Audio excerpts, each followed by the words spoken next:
seperti Engkau ya Allahku, besar kuasa-Mu. Tiada lain seperti Engkau ya Allahku, besar kuasa-Mu. Besar kuasa-Mu.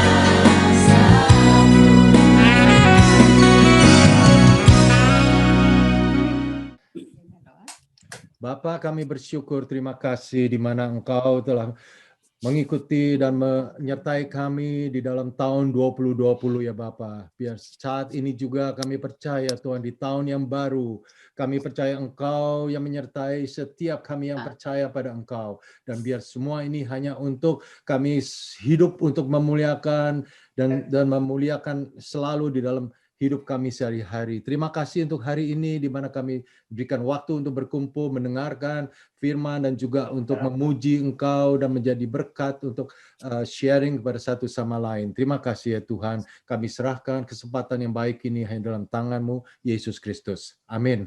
Amin. Amin. Oke, gimana kabarnya semuanya? Baik. Happy anniversary, Enges. Aduh, Aduh. Happy anniversary. Sudah 46 tahun. Aduh. Romeo and Juliet. Waktu cepat sekali berlalu ya. I know. Betul. It flies, wush, you know. Betul. Bener, ini semua pasangan-pasangan Romeo and Juliet semua nih. Oke, kita waktu itu sebelum kita selesai apa Maria tetap perawan. Tapi saya hanya mau menjawab dari firman Tuhan. Jadi emang kita bisa masing-masing apa itu nanya sama Tuhan ya tentang ini semua. Yang pertama, kalau menurut saya Maria itu nggak tetap perawan. Sebabnya, oke, yang pertama kita waktu itu yang kita baca di Matius 1 ayat 24 sama 25 ya. Matius 1 ayat 24 sampai 25. Siapa yang mau baca? Matius 1. Ayat 24 25. Sesudah bangun dari tidurnya, Yusuf berbuat seperti yang diperintahkan malaikat Tuhan itu kepadanya. Ia mengambil Maria sebagai istrinya. Tetapi tidak bersetubuh dengan dia sampai ia melahirkan anaknya laki-laki dan Yusuf menamakan dia Yesus. Jadi di sini dikatakan bahwa Yusuf mengambil Maria sebagai istrinya dan lantas ya tetapi ia menghormati bahwa di dalam kandungan Maria ada anak Allah. Jadi tapi tidak bersetubuh dengan dia sampai Maria melahirkan anaknya ya Yesus ya. Anaknya laki-laki yang dia kasih nama Yesus. Ini yang pertama. Yang kedua kita lihat Lukas 2 ayat 6 dan 7. Lukas 2 ayat 6 dan 7. Ketika mereka di situ, tibalah waktunya bagi Maria untuk bersalin. Dan ia melahirkan seorang anak laki-laki, anaknya yang sulung. Lalu dibungkusnya dengan lampin dan dibaringkannya di dalam palungan. Karena tidak ada tempat bagi mereka di rumah penginapan. Ya, sini benar-benar ditulis bahwa Maria melahirkan anak yang sulung, nggak anak yang tunggal. Ya, kalau orang bilang sulung berarti pasti ada adik-adiknya ya, mestinya ya. Jadi itu kedua. Sekarang ketiga kita buka di Markus 6 ayat 3. Ini sesudah Yesus banyak melakukan mujizat-mujizat, lantas dia pergi ke Nazaret tempat dia tinggal. Jadi ini tempat kediaman dia yang sebetulnya. Oke, siapa yang mau baca? Bukankah dia tukang kayu? Ayat 3. Bukankah ya ini tukang kayu, anak Maria, saudara Yakobus, Yoses, Yuda, dan Simon? Dan bukankah saudara-saudaranya yang perempuan ada bersama kita? Lalu mereka kecewa dan menolak dia. Oke, jadi saya melihat bahwa ini kalau pengertian saya, ada yang bilang, oh suka kalau sepupu dibilang saudara apa. Tapi saya percaya ini saudara Yesus, jadi anak Maria dan Yusuf. Karena kalau enggak, mereka pasti enggak ribut sampai mereka kecewa, kayak merasa bahwa Yesus itu adalah manusia biasa ya. Oke, jadi kalau saya melihat dari ketiga hal ini, saya melihat bahwa Maria mempunyai anak lagi. Tetapi yang sebetulnya dia perawan atau tidak perawan, kok menurut saya itu saya nggak terlalu. Tetapi yang saya lebih merasa tidak benar adalah bahwa orang menganggap membuat berdoa kepadanya. Itu yang something yang sebab kita tahu waktu Yesus ditanyain sama murid-muridnya bagaimana kita harus berdoa. Langsung kan Yesus bilang, Bapa kami yang ada di surga. Jadi Yesus sangat jelas bilang bahwa kita tuh harus berdoanya kepada Bapa. Dan lagi di Yohanes 15 sama 16, jadi kita tahu ya Yohanes 14, 15, 16, itu adalah pesan-pesan Yesus yang terakhir sebelum dia ditangkap dan disalibkan. Nah di sini dia menjelaskan lagi bahwa kita buka Yohanes 15 ayat 16. Bukan kamu yang memilih aku, tetapi akulah yang memilih kamu. Dan aku telah menetapkan kamu, supaya kamu pergi dan menghasilkan buah, dan buahmu itu tetap. Supaya apa yang kamu minta kepada Bapa dalam namaku, diberikannya kepadamu. Jadi di sini yang terakhir, Yesus tuh menegaskan kembali, apa yang kamu minta kepada Bapa dalam namaku. Ya, lantas ini di dekatnya lagi yaitu di Yohanes 16 ayat 23. Yohanes 16 23. Kamu tidak akan menanyakan apa-apa kepadaku. Aku berkata kepadamu, sesungguhnya segala sesuatu yang kamu minta kepada Bapa akan diberikannya kepadamu dalam nama. Oke, jadi di sini dua kali Yesus tuh menjelaskan kembali, menegaskan kembali bahwa apa-apa kita harus mintanya kepada Bapa dalam nama Yesus ya. Dan apa itu? Saya melihat Yesus tuh menjelaskan itu berkali-kali sebab dia tahu, kalau menurut saya, bahwa manusia itu senang menciptakan Allah mereka dari dulu, itu dari sesudah manusia berdosa. Makanya banyak mereka tuh menyembah, makanya di 10 perintah Allah Tuhan tuh menegaskan bahwa akulah satu-satunya yang harus disembah. Nah, saya melihat mengapa Yesus itu sudah, ini menurut saya ya, mengapa Yesus sudah merasa nanti orang tuh senang mendewakan atau mendewikan orang lain. Kalau kita buka coba di Markus 3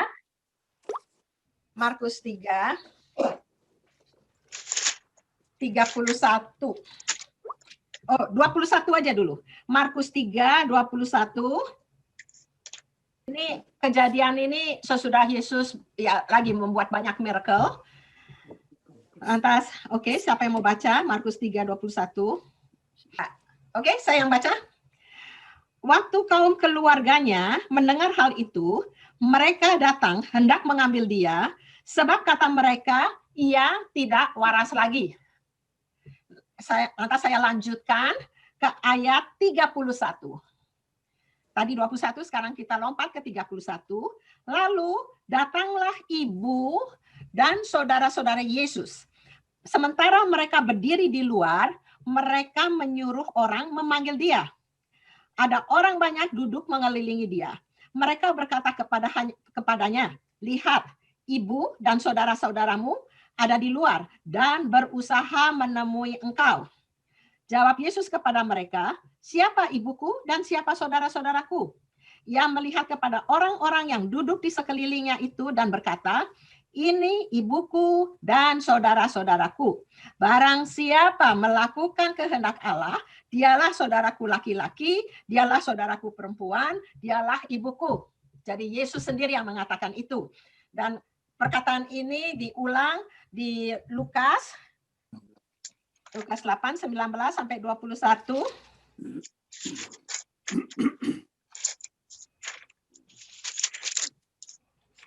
Kamu baca. Udah, Yesus dan saudara-saudaranya. Ibu dan saudara-saudara Yesus datang kepadanya, tapi mereka tidak dapat mencapai dia karena orang banyak. Orang memberitahukan kepadanya, ibumu dan saudara-saudaramu ada di luar dan ingin bertemu dengan engkau. Tetapi ia menjawab, ibuku dan saudara-saudaraku ialah mereka yang mendengarkan firman Allah dan melakukannya. Oke, sekarang kita buka Lukas 11 ayat 27-28. Ketika Yesus masih berbicara, berserulah seorang perempuan di antara orang banyak dan berkata kepadanya, bahagialah ibu yang telah mengandung engkau dan susu yang telah menyusui engkau. Terus lagi. Tetapi ia berkata, yang berbahagia ialah mereka yang mendengarkan firman Allah dan yang memeliharanya. Oke, jadi saya melihat dari ini semua, saya melihat mengapa waktu orang mengatakan itu, Yesus tuh jawabannya very jelas and very tegas. Bahwa yang di mata Yesus siapa yang mendengarkan firman Allah dan memeliharanya, kan sebetulnya dia bisa ngomong berbahagia. Ini benar-benar cuma ngomong tentang ibu, nggak saudara-saudaranya kan. Dia bilang kan berbahagialah ibu yang telah mengandung engkau. Jadi orang waktu itu hanya ngomong tentang Maria. Tapi dia berkata sekali lagi yang berbahagia ialah mereka yang mendengarkan firman Allah dan yang memeliharanya. Ini semua perkataan Yesus ya. Nah, sekarang saya kasih lagi ini yang ada orang bilang, oh enggak, mereka tuh berdoa enggak menyembah Maria tapi cuma sebagai perantara. Ada yang saya pernah dengar ya. Jadi itu mari kita buka di 1 Timotius 2 ayat 5. 1 Timotius 2 ayat 5. Karena Allah itu Esa, dan Esa pula dia yang menjadi pengantara antara Allah dan manusia, yaitu manusia Kristus. Yesus. Oke, jadi di sini kalau Yesus. menurut saya sangat jelas bahwa yang Tuhan inginkan adalah selalu kita menyembah hanya kepada Allah Bapa, Yesus, dan Roh Kudus ya. Itu adalah Allah yang Esa ya. Yang dibilang Allah Esa itu Allah yang united, satu Allah, tiga pribadi. Dan oke, saya kasih satu lagi yang terakhir ya. Ini di Wahyu 22. Wahyu 22. Wahyu itu kan ini di pasal yang terakhir. Wahyu 22 ayat 8. Ayat 8 dan ayat 9. 22. Iya. Enggak, sis, kamu. Oh, oke. Dan aku, Yohanes, akulah yang telah mendengar dan melihat semuanya itu. Dan setelah aku mendengar dan melihatnya, aku tersungkur di depan kaki malaikat yang telah menunjukkan semuanya itu kepadaku untuk menyembahnya. Tetapi ia berkata kepadaku, jangan berbuat demikian. Aku adalah hamba sama seperti engkau dan saudara-saudaramu, para nabi dan semua mereka yang menuruti segala perkataan kitab ini. Sembahlah Allah. Oke, jadi I hope ini semua firman-firman Tuhan dapat saya mengerti apa itu. Sometimes kita kalau dari kecil udah diajarin apa, kadang-kadang kita itu jadi susah gitu ya. Sebab dulu saya dulu sekolah Katolik. Jadi saya selalu sembahyang Bapa Kami, Salam Maria, Kemuliaan. Itu 3, saya selalu sembahyang itu. Jadi waktu saya mulai masuk Kristen, saya tetap masih sembahyang sebab saya berasa itu tuh yang paling penting gitu. Malahan kalau saya nggak ada waktu, seringnya saya lebih sembahyang Salam Maria, sebab Salam Maria kan lebih pendek kan daripada yang lain-lain gitu. Dan jadi saya mengerti, emang waktu saya baca firman apa, kok rasanya ini, tapi emang susah waktu itu buat saya sendiri untuk berdoa itu. Sebab makanya kan sebetulnya misalnya ini saya cuma cerita, seperti ada orang yang dalam Tuhan, dia selalu diajarin bahwa kalau kita Kristen, kita nggak pantas buat berdansa. Ini. Jadi dia tuh selalu melihat dansa itu sesuatu yang nggak benar lah. Jadi, tapi akhirnya dia baca sebetulnya nggak ada Tuhan bilang kita nggak boleh dansa kan? Atau misalnya Jehovah Witness selalu udah diajarin bahwa nggak boleh transfusi darah. Jadi berapa banyak kita ngelihat ada orang tua memilih anaknya mendingan mati daripada ditransfusi darah. Lantas saya juga pernah dengar ada orang dia nggak sadar sebab dia lagi dibius atau apa, lantas dia tahu akhirnya dia ditransfusi darah. Dia berasa begitu jijik bahwa ada darah lain masuk sampai dia tuh melukai supaya darahnya tuh keluar. Jadi emang apa makanya yang saya bilang kan di saya punya khotbah yang terakhir, emang benar kadang-kadang tuh makanya saya tiap hari saya tuh selalu sembahyang buat cucu saya supaya dia dilindungi dari perlindungan roh, jiwa, dan tubuh. Sebabnya banyak dunia ini suka ngajarin kita yang akhirnya kita jadi bingung mana yang benar, mana yang salah. Tapi emang puji Tuhan bahwa firman Tuhan nggak pernah berubah dan firman Tuhan itu yang kita pegang. Sebab kita buka sebentar juga ini ya di Yesaya 5 ayat 20. Yesaya 5:20. Yesaya 5 ayat 20. Siapa yang mau baca? Yesaya 5 ayat 20 tuh. Ya. Dan kebaikan itu yang mengubah kegelapan menjadi terang di kegelapan, mengubah pahit jadi manis dan manis jadi pahit. Oke, jadi Tuhan tuh udah melihat bahwa orang tuh paling senang, padahal firman Tuhan itu absolut ya, mutlak yang benar. Tetapi orang sering membuat ini, jadi mereka dengan pikiran mereka merasa mereka lebih pintar. Jadi lantas sudah gitu anak saya bilang, oh Mam, jadi kamu ngelihat firman Tuhan prinsip mutlak, tapi kalau cucu ngelihatnya lebih perlu kasih daripada prinsipal, daripada kebenaran. Jadi di sini saya ngelihat, tapi emang saya kalau ngomong sama cucu gitu, saya juga mesti bijaksana, nggak bisa saya tuh pokoknya Tuhan bilang gini, that's it. Kayaknya mereka kalau gitu tuh udah banyak yang berasa dirinya pinter ya. Jadi emang saya selalu mesti menerangkan dari firman Tuhan, pikiran kita, biarlah, makanya akan di 2 Korintus 10 ayat 5 akan dibilang, biarlah pikiran kita itu kita tawan, lantas kita penuhi dengan pikiran Tuhan. Jadi emang kita kalau nggak hati-hati, kita nggak kuat di dalam firman Tuhan, kita tuh mudah untuk diombang-ambingkan dengan ideologi-ideologi yang lain ya. Jadi oke, sekarang 3 menit lagi kira-kira. Oh sorry, ada yang mau ngomong? Saya mau bilang ya soal LGBT ya, memang itu firman Tuhan nggak betul ya. Tapi seandainya kita jadi orang tua atau kita sebagai itu, kita jangan menghakimi ya. Memang itu salah, tapi kita tetap mengasihi gitu kan. Oh ya, mengasihi tetap, tetapi kita tetap nggak approving. Kita nggak bilang itu. I know, tidak approve that. Jadi orang ada juga yang kleptomania. Tahu kan kleptomania yang suka ya nyuri-nyuri. Kita tetap mesti tahu bahwa itu nggak benar kan. Jadi emang ini sesuatu yang makanya yang saya lagi mau kasih lihat ini, banyak orang tuh akhirnya jadi bingung mana yang benar, mana yang salah dalam, nggak cuma ngomong LGBTQ aja, dalam segala hal. Jadi makanya yang saya ngelihat, kalau kita melihat apa-apa, biarlah yang kita pegang cuma firman Tuhan aja. Itu yang kita belajar, yang kita pegang, sebab kita tahu emang Tuhan memberikan firman-Nya supaya kita mengenal Tuhan lebih dekat lagi kan. Oke, ada lagi yang mau? Ya, satu lagi, cuma sedikit aja ya.